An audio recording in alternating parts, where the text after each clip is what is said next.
एक दफ़ा का जिक्र है कि जैद और फारिस नामी दो गहरे दोस्त सहरा के एक तवील और कठिन सफ़र पर निकले। दोनों एक दूसरे पर अंधा एतमाद करते थे और बरसों की दोस्ती ने उन्हें भाइयों से भी बढ़कर करीब कर दिया था। वो अपने थैले कंधों पर लटकाए रेत के टीलों के दरमियान से गुजर रहे थे।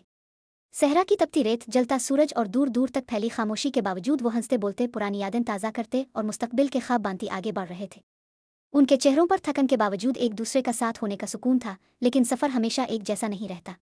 चलते चलते किसी बात पर उनके दरमियान बहस शुरू हो गई। इब्तिदा में ये महज हंसी मजाक था, मगर आहिस्ता आहिस्ता लहजे सख्त होते गए। तपती धूप ने शायद उनके मिजाज को भी गर्म कर दिया था। बात इतनी बड़ी के गुस्से में आकर फारिस ने जैद के मुंह पर जोरदार थप्पड़ मार दिया। फिजा में एक लम्हे के लिए खामोशी छा गई, सिर्फ हुआ की साई साई सुनाई दे रही थी। थप्पड़ खाने वाला जैद लम्हा भर को साकित रह गया।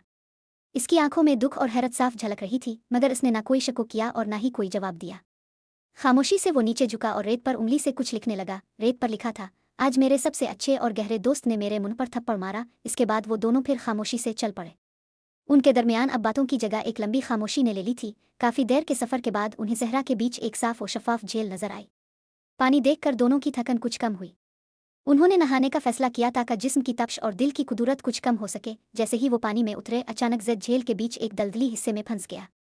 वो जितना निकलने की कोशिश करता, इतना ही गहराई में धंसता जाता। खौफ से इसकी आवाज़ कांपने लगी और वो मदद के लिए पुकारने लगा। ये देखते ही फारिस ने एक लम्हा ज़ाय किए बगैर पानी में छलांग लगा दी।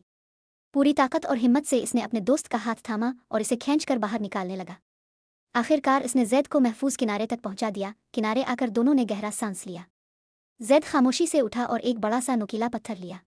वो झील के किनारे मौजूद एक भारी चट्टान के पास गया और उस पर बड़ी मेहनत से कुछ खोद कर लिखने लगा। चट्टान पर अब ये अल्फाज नक्श थे, आज मेरे सबसे अच्छे और गहरे दोस्त ने मेरी जान बचा ली। ये मंजर देखकर फारिस हैरान रह गया।